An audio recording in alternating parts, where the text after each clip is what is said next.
I was wearing nicer clothes. I was at the Monday morning market. My first one since I've been back in Thailand. It's really nice. Pretty cool. Anyways, later today they'll be doing some land clearing, scraping, whatever. The weeds and stuff, bro. That land that Fawn has, we'll build the house on, is super fertile, and everything grows on it, unfortunately. I would just have like a bare southwestern kind of thing, but which I will have to figure out how to do. But anyway, so having said all that, maybe a little construction content, I guess, is on my mind. So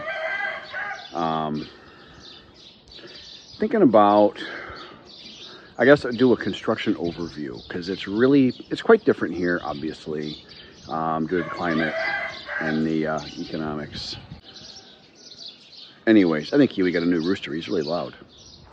That or he's been taking steroids. Maybe I should see his doctor.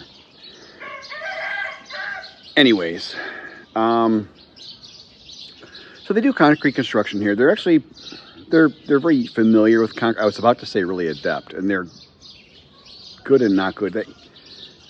They use a cheap. Anyways, they use kind of. I'm gonna try and walk a little bit. They use a watered down site mixed concrete, which upsets a lot of foreign customers. They look at it and they go, "Oh, this is terrible." And just to follow up on this example for a second, they will even do what's called a slump test, which is to test the mixed integrity of the concrete.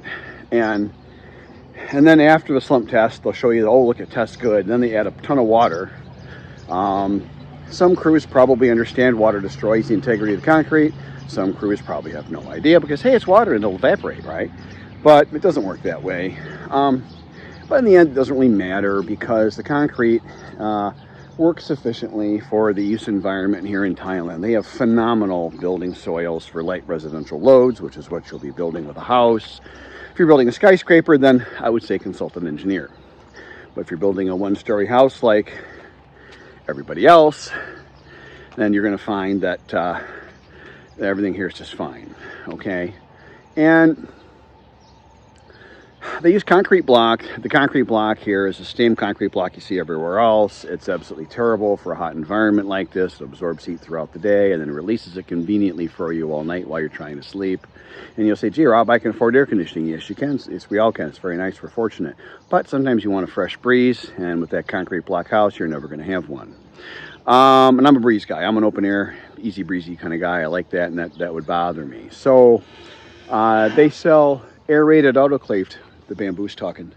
They sell aerated autoclaved concrete, AAC. It's a foamed, cured concrete. Spoiler alert, I'm a huge fan. It's one of the absolute best building materials ever invented. Well, gee, how come it isn't everywhere then? Well, it isn't everywhere because it doesn't make money. So if it doesn't make money, it doesn't catch on. You can't make money shipping foam. Okay, you can't put foamed concrete block in 18-wheelers and make money shipping it everywhere. It doesn't work.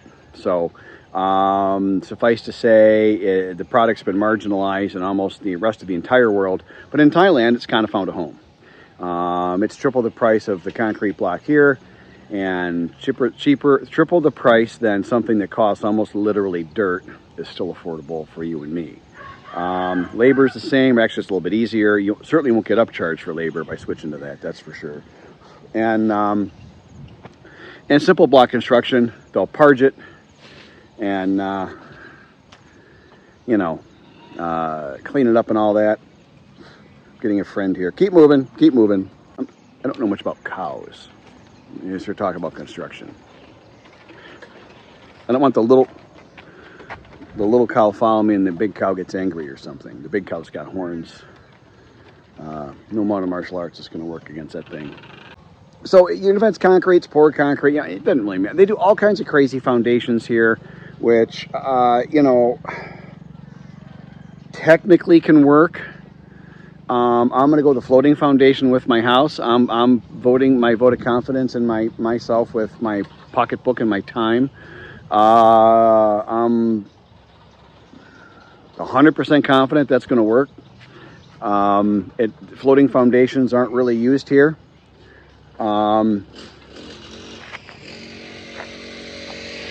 So, oh, Coon Paw's got some clearing to do. Hang on. Coon Paw. Anyway, so you get the idea. So concrete. So the house was here. So you know, back home in the West, you know, the bulk of your cost is your labor. Here you're going to find it flips, and it's the materials are everything. You can get. I was offered for, and I don't think they realize exactly how small a house I planned. They just said they'd build a house for me, which I'm sure they're thinking a medium-sized house. And they said they'll do it for 200 grand in labor, and then plus all the materials. That's 6,000 US for labor for what I would call a qualified crew. So take that as you will.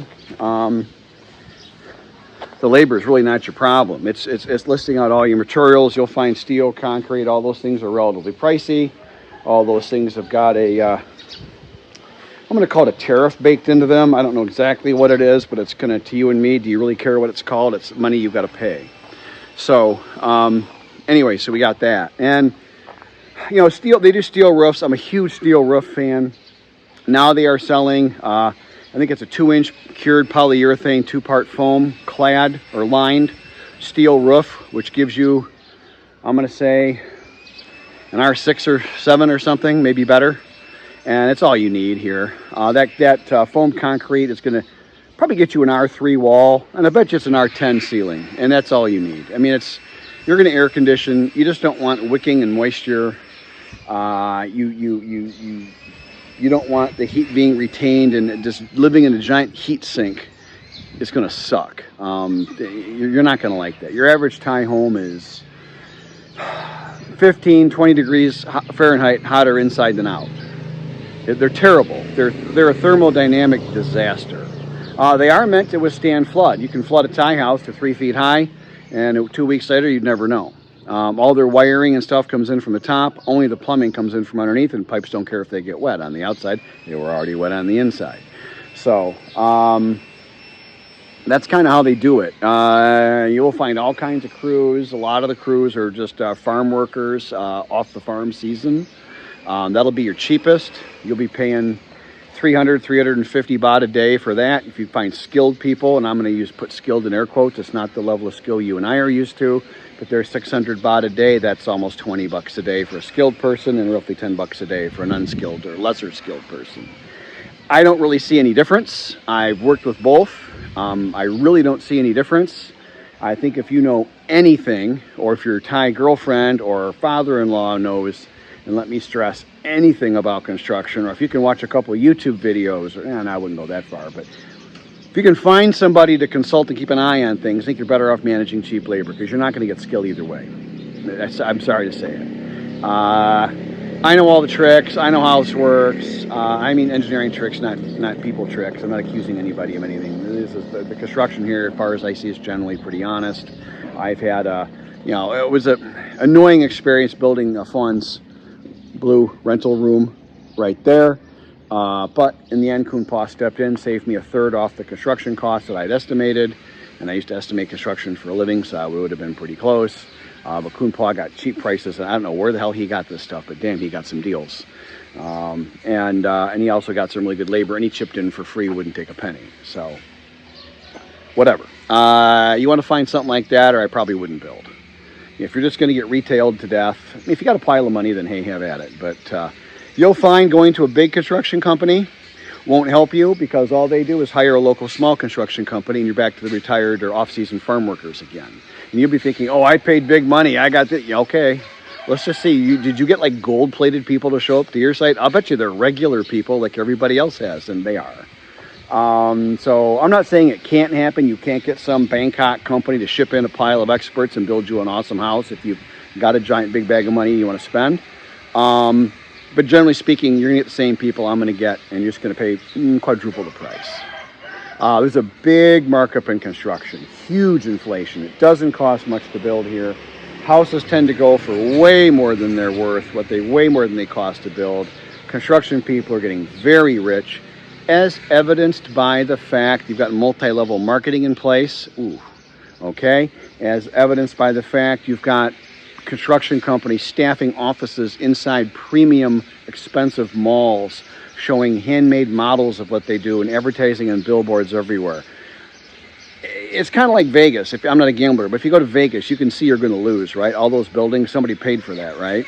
You can see all the advertising, the multi-level merchandising and marketing and all that. Who's paying for that, do you think? Yeah, I'll give you one guess. So if you can take it over and realize that you're going to want to just put your head in a vice and keep going at some point, but you can save yourself an awful lot of money. In my case, I'm doing multiple things. You never really can own anything here. And you can get it, and I got a friend who's I would call an expert at real estate. He has a usufruct in place with a huge investment property he has with his legally registered married Thai wife and their child together. He's gone full native, and that's great for him. He's a really smart guy, and he's made a success of himself over that. I mentioned him in my Thai success stories video, just vaguely. I don't call anybody out, but you know, and that's great. And he does that, and it does work. And every time they make a change to the ownership or add a building or something, they're always at the land office, always good. Do you realize what this means? They bring in an English interpreter without him asking, although he speaks Thai fairly well. He speaks Thai about as well as I do. You know, but we're not going to know the real estate words, you know, but even still, you're never going to own it. I mean, all that's going to happen is if your relationship with your Thai lady goes, as they say, tits up is a technical term. Apologize for the vulgarity there, but having a little fun today. But if that happens, your neighbors are going to be all your relatives of your former wife. They're going to hate your guts. And other than the physical danger to you, and there is serious physical danger in a case like that, I will tell you, and I've seen it twice, and I only know so many people here, so really hear me, please. Other than that, there's virtually no resale market for real estate in Thailand, other than if you're in Hua Hin or something. And that's great. That's great. And then there's an argument for living in a tourist area. You actually can have a usufruct in place, sell it, and get out. And you can legally, I'm told by a Westerner attorney who practices law here in Thailand. I don't know the guy that well, but he was saying that, you know, you can make a contract with a prenup with your wife to compel the sale of the home in the event of a divorce or separation. You can put all these codicils in there and pre-sign all that, and there's standards of law you got to meet for all that, and you can do that. Maybe, I guess. But again, none of that only works if you're in some area where they can sell it. Out here in the villages, I've never heard of a house selling. A used home. Thais want new houses. I have literally been here over 2 years now, and I've never even heard a rumor of a home in the village selling. The families just take them over. So I'm going to put probably no effort into owning any of the stuff with Fawn. And my guarantee from her is that her boys care about me, and they desperately need guidance. And even the culturally deep end of her family that really believes in the spoiling of children makes them better people. Isn't that interesting? Even they see that the boys desperately need guidance and will probably flounder without me. So there's my hook, if you will. You know, and Fawn's saving face left, right, and center. I give her small, moderate amounts of gold baht from time to time. I publicly give her money. I support her at her work and in around the village events and over at the temple. I stand next to her, dressed nice, looking good, hair combed. It's like being an actor. You hit your mark, stand on in the acting, it's called a mark. They put an X of like tape, and you got to stand in that spot and then say what they tell you to say. You know, I'm in that mode 10% of the time. Okay, and so Fawn saves a pile of face because I'm not drunk, I'm not loud, I don't make big threatening hand gestures when I'm in the Thai stuff. You know, I try to check that. That's seen as threatening. They don't like it. Anyway, so that's what I'll be doing, and then I'm just going slow. It's been 2 years of kind of going, dragging my feet, and in all fairness, working, I've had a bigger fish to fry. I've gotten my back pains kind of consistently down 20-25% from what it was. I'm able to move much more mobile. I can get up and walk and go somewhere if I want to almost any time of the day. Not almost anywhere. There's limits on how far, but I'm semi-mobile. I was substantially immobile a year ago. So what's the point of building a house if I can't even fucking walk? So, you know, that was kind of the bigger fish, right? So now I'm working, so you get all that. So, Thai construction, so you find very simple. It's stacking blocks. It's poured in place concrete skeleton type frame with blocks filling in the webbing between the things. It's a metal roof. Almost no wood because there's atomic termites here that will eat everything. So wood, I think, is cheaper than steel. Steel's expensive here. Steel, I feel, I mean, I'm not a steel's commodity trader, but I feel like the steel I'm buying at the local stores and stuff is pricier than what I got back home. I know steel's a commodity, I think, traded on the commodities exchange, right? So maybe it's a global price, but it sure feels expensive out here in Thailand, I'll tell you. But they use steel roof framing, poured in place, wire reinforced, not rebar, but wire reinforced concrete, which is less good. And it's that bullshit and site mixed concrete. But again, for a one-story residence, maybe a little bit of a two-story area, it's fine. Our expats come here and all of a sudden they're construction experts because they walked by a bookstore that sold construction books and thought about it for 10 seconds. And now I love it when people are experts all on their own. That really fascinates me. And they're worried about load bearing and stuff. Dude, you've got a yard made of sand. Like the strongest parts and the best surviving segments of the Great Wall of China are made of and built on sand. Sand's a fantastic building. Engineers love sand. Thai soil tends to be sandy clay. It can have a fair bit of clay in it, as long as it's sandy, it's great.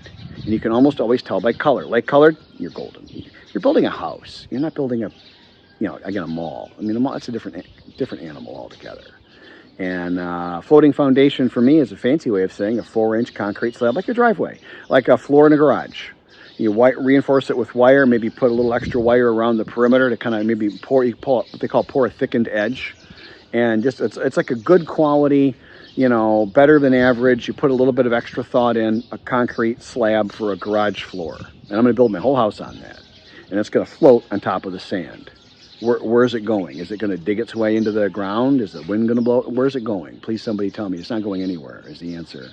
I'm being a little cavalier about it, but in all honesty, I actually studied this in college, and this is an actual system invented by that crackpot. What was his name? Oh, Frank Lloyd Wright. And he kind of is known to know what he was doing, right? So it's a great system. People don't use it here, I think, for a couple of reasons. One, lack of understanding. And then two, it isn't profitable. It's a lot more money to sell a foreign guy, particularly a rich foreign guy, and we're all rich if we're foreign, a 1 to 2 meter deep engineered foundation. I see these insane foundations. I'm not even going to go into it. It's so whimsical. It's just like, and I get the customer. I'm not making fun of the customer. He doesn't know any better. And half the time I'm not making fun of the contractor because he might even think he's doing the right thing. But some of the contractors damn well got to know they're just bullshitting and making money. But, you know, welcome to the world of construction. I don't know what else to tell you. But that's kind of an overview on it. You can build a house very quickly here because you basically, the only thing you got to put in ahead of time is your drainage pipes, your drainage plumbing, you know, the plumbing going out, your dirty water, okay? Your pipes going in, all go in after the fact, and all your wiring comes in from the ceiling and comes down.